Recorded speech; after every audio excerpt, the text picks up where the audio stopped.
Mesdames, Messieurs, bonsoir et merci de prendre ce rendez-vous de l'actualité sur Eden Télévision. Il ne fait plus partie de l'équipe gouvernementale. Candide Azanahi, ministre délégué auprès du président de la République chargé de la Défense, a déposé sa démission ce lundi matin. Ouverture de la cour d'assises de la cour d'appel au titre de l'année 2017. C'était ce matin à la cour d'appel de Cotonou, le compte rendu dans cette édition.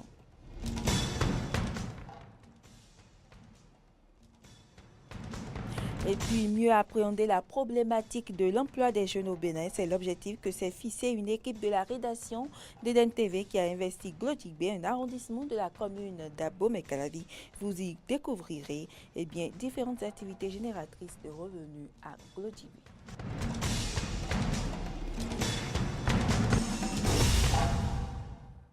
Bienvenue dans ce journal.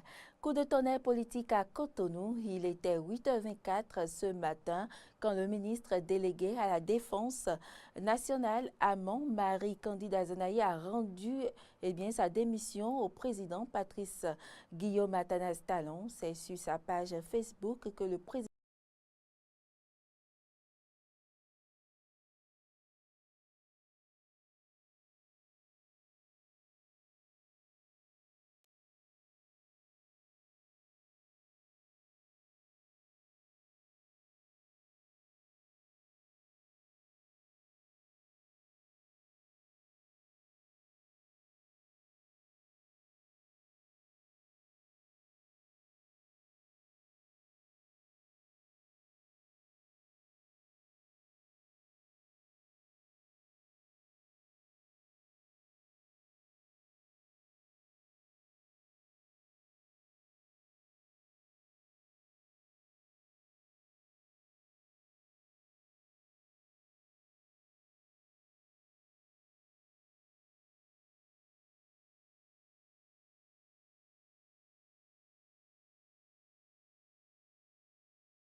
Je pense que les hommes politiques et les politiques doivent copier ce qui est bon. Et moi, l'acte de M. Azanahi est un acte salutaire. Quand on adhère plus à des idéaux, quand on ne partage plus les mêmes idéaux, il faut prendre du recul et rester dans l'ombre. Je pense que c'est un acte salutaire. Bidai kwebwai mwa jaka ba jaka konu kaka bodo gbeja veko ino tete me kuiro fide nyonu fide noya donc beme mi wayo emitili jibonome donc la souris de la brousse allait voir celle de la maison et celle de la maison lui dit non hein. Il n'y a pas fraîcheur ici et il faut mieux rester dans ton marigot là-bas. Donc, Azanahi démissionne, on n'est pas étonné. On n'est pas étonné que Azanahi démissionne parce que pour entrer dans une barque, il faut arrêter les conditions, les modalités et être sûr que le capitaine de ce bateau t'amènera à bon port. Ce que je ne pense pas que Azanahi ait fait. Je serai à la place de Azanahi que je n'aurais pas démissionné. Parce que je ne dois pas être l'éternel démissionnaire. Je ne sais pas encore les raisons. Nous ne savons pas les raisons pour lesquelles Candide Azanahi, notre ministre chargé de la Défense nationale, a démissionné, mais je dis a priori que je serai à sa place et que je n'aurai pas encore démissionné. La première session de la cour d'assises au titre de l'année 2017 s'est ouverte ce lundi à Cotonou. Plusieurs affaires y sont inscrites, entre autres des dossiers de crimes économiques. Laurent Tonenques et Romaric Devauchy pour le. La première session de la cour d'assises au titre de l'année 2017 est ouverte ce jour. Tout a commencé par la revue des troupes. Adjudant Bruno Yerima Cyril, matricule 4606, en service à la section des recherches. À vos ordres, Madame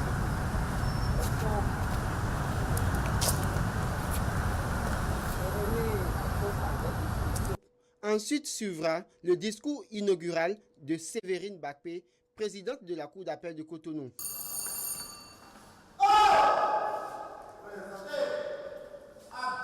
34 affaires sont inscrites au rôle de cette section. La Cour aura à examiner des dossiers d'assassinat, de coups mortels, viol, d'association de malfaiteurs, vol à main armée et de crimes économiques, à savoir complicité d'escroquerie par appel public à l'épargne et placement irrégulier d'argent, complicité d'infraction à la réglementation des institutions mutualistes ou coopératives d'épargne et de crédit, corruption et subornation de témoins. Les travaux de la première session ont commencé par le premier dossier dans lequel le mis en cause est accusé d'assassinat. La session prendra fin le 28 avril prochain. Restons avec les magistrats dans la foulée du refus vendredi dernier par l'Assemblée nationale de la procédure d'urgence dans le cadre de la révision de la Constitution. L'UNAMAB, l'Union nationale des magistrats du Bénin, les invite à aller plus loin. C'est à travers une marche organisée de la Bibliothèque nationale à l'esplanade du Palais des gouverneurs que les magistrats béninois sont allés exiger le retrait pur et simple du projet de révision constitutionnelle, faute de quoi ils entameront une grève hebdomadaire de 112 heures à compter du mardi 28 mars 2017. Écoutons ici un extrait de la motion lue par Michel Adjaka, président de l'UNAMAB, à l'occasion de cette manifestation. Je voudrais rappeler au président de la République que si la justice n'était pas indépendante, il ne serait pas président aujourd'hui. Si le juge n'était pas indépendant, on n'en aurait pas trouvé pour rendre une ordonnance de non-lieu contre le président de la République. Si le Conseil supérieur de la magistrature devrait siéger pour juger les magistrats en présence des représentants du gouvernement, aucun magistrat, je dis bien aucun magistrat, n'aurait eu le courage de donner tort au président de la République dans un dossier où il est concerné. Cela étant rappelé au chef de l'État, je voudrais lui demander que, au lieu de suivre les comptes rendus ratatinés ou des comptes rendus malmenés, il ferait mieux de suivre son peuple.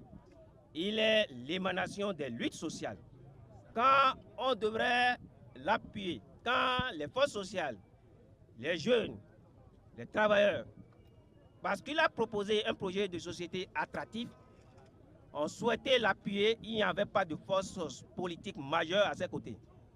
Aujourd'hui, il a abandonné les forces sociales, la jeunesse, le peuple, et il s'est trouvé de nouveaux alliés que sont les députés à l'Assemblée nationale et surtout certaines formations politiques. Donc le peuple est en péril, le chef de l'État devrait comprendre qu'il n'a aucun intérêt. Je veux bien dire, le président Talon devrait comprendre qu'il n'a aucun intérêt à mettre sous ses talons les institutions de contre-pouvoir, à savoir la justice, la Cour constitutionnelle, la Cour suprême, la Cour des comptes qu'il a rattachée à sa personne, l'armée qui est devenue son jardin secret, le Conseil national des renseignements pour vous empêcher de vivre allègrement, la suppression des libertés d'association et de manifestation hors la période des campagnes. Le projet de loi portant révision de la Constitution transmis au Parlement béninois fait le chou gras des différents médias au nombre des articles à polémique. Le mandat unique, la question déclenche la lecture, la verve des constitutionnalistes nourrit des analyses et commentaires des politologues. Reportage. Mandat unique ou pas mandat unique, la question du nombre de mandats présidentiels divise bon nombre de Béninois. Mais pour le gouvernement, auteur du projet de révision de la Constitution du 11 décembre 1990, le mandat unique est plus qu'une nécessité. Car le mandat renouvelable, selon l'exécutif, empêcherait un président de mieux gouverner puisque dispersé dans le temps ou lié dans des négociations. Une position qui n'est pas dénudée de bon sens selon certains constitutionnalistes et politologues. Cela viserait dans une certaine mesure l'efficacité de l'action gouvernementale. Ça va permettre au président de la République d'exercer pleinement la plénitude de ses fonctions sans être gêné par des considérations politiques. C'est vrai que le mandat unique accélère aussi le renouvellement des élites au sommet de l'État. Au lieu d'attendre 10 ans, désormais tous les 6 ans, vous avez un renouvellement des élites au sommet de l'État. Cependant, le remplacement du mandat de 5 ans renouvelable une fois par un mandat unique de 6 ans pose un certain nombre de problèmes. Il faut comprendre l'esprit qui est derrière le mandat de 5 ans renouvelable une fois. C'est que en démocratie, l'élection n'est pas la finalité. C'est aussi la capacité pour le peuple de juger celui qui est élu. Et le renouvellement du mandat lui permet de revenir devant le peuple pour que le peuple donne son appréciation de sa gestion. Maintenant, quand cela va devenir un mandat unique de 6 ans, c'est que le peuple n'aura plus la possibilité de juger le chef qui a gouverné pendant 6 ans. C'est peut-être la justice. Ça pourrait amener le président à être aussi un président monstre, parce qu'il sait qu'il n'y a aucun niveau où sa responsabilité politique va être mise en œuvre devant les électeurs. Ça veut dire que le peuple n'a pas l'occasion de s'exprimer par rapport à ce qu'il a fait pendant 5 ans. Vous voyez? Donc, ce qui limite la souveraineté du peuple. D'ailleurs, sur la question du mandat présidentiel, la Cour constitutionnelle est on ne peut plus claire. La Cour a rendu une décision en 2011 pour rendre le mandat de 5 ans renouvelable une fois, pour transformer ce mandat en principe supra-constitutionnel. C'est-à-dire que le mandat de 5 ans renouvelable une fois ne peut pas être révisé, sauf si il y a revirement jurisprudentiel au niveau de la Cour constitutionnelle. Cette question de mandat unique n'a certainement pas fini de nourrir les débats au sein du peuple, pas plus qu'à l'Assemblée nationale où le projet de révision de la Constitution doit être étudié. Et puis ce projet de loi portant révision de la Constitution et la proposition de la nouvelle configuration de la HAC sur la question, Franck Potiemé, président de l'Union des professionnels des médias du Bénin, émet des réserves. On l'écoute. Oui, c'est lorsque nous avons pris contact avec le document, le projet de révision, pour ce qui concerne la haute autorité de la communication, je crois que c'est une déception. Une déception parce que, d'abord, le candidat lui-même devenu président avait promis maintenir la composition, mais en l'améliorant, c'est-à-dire en y envoyant beaucoup plus de professionnels des médias, soit 6 pour les 9, sur les 9. Et lorsque nous avons rencontré la commission Djogwenou, quand nous étions d'avis sur ça, les associations professionnelles des médias ont voulu comprendre, ont proposé que cette proposition du candidat devenu président soit concrétisée.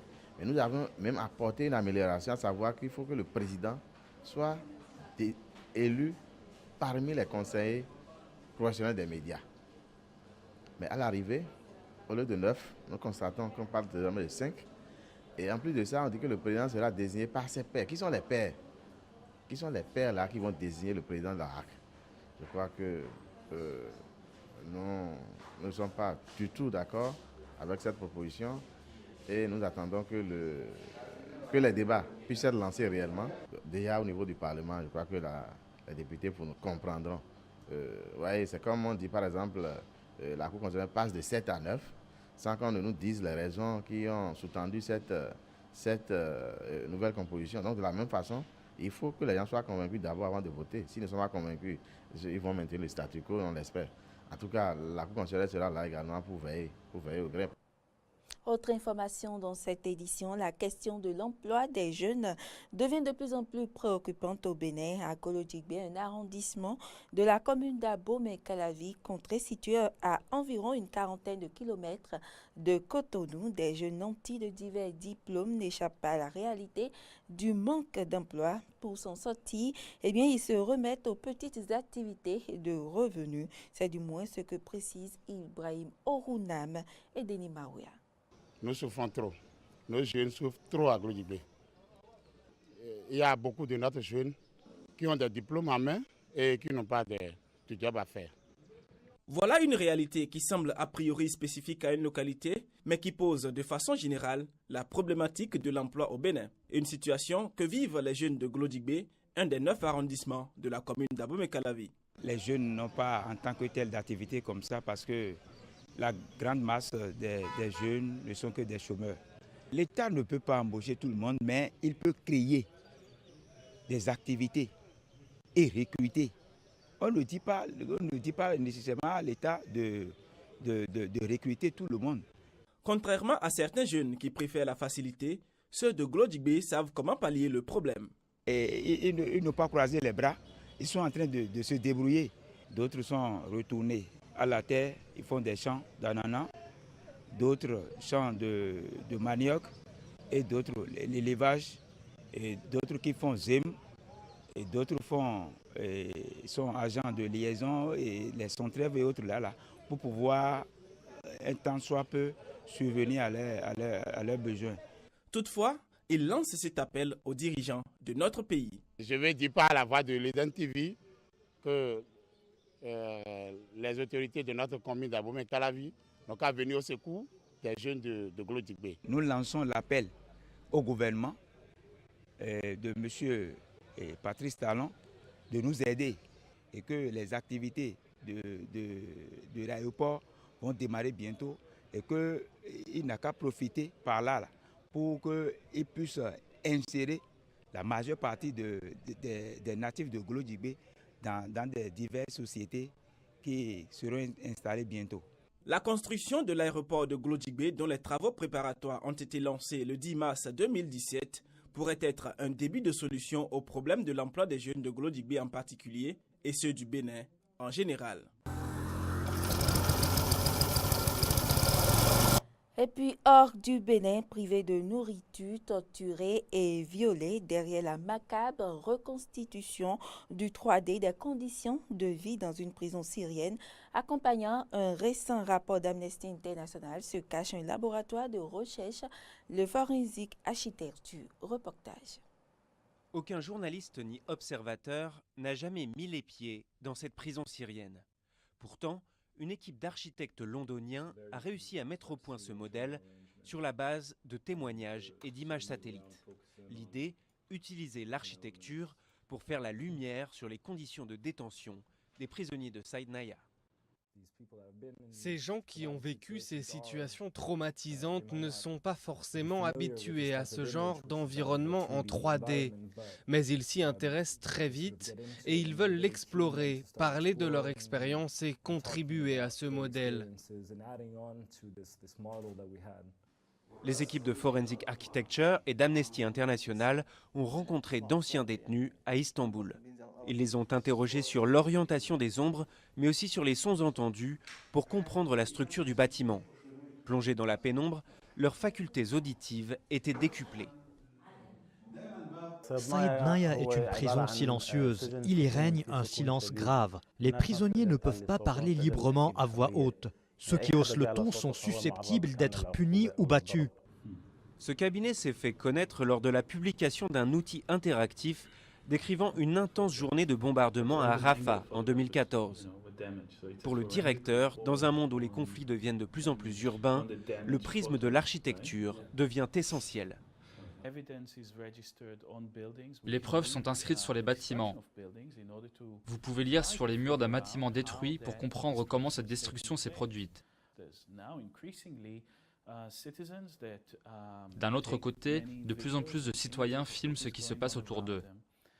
Et pour comprendre et dresser un tableau à partir de toutes ces sources, vous avez besoin de modèles architecturaux pour placer toutes ces vidéos dans l'espace, afin de reconstituer le récit des événements.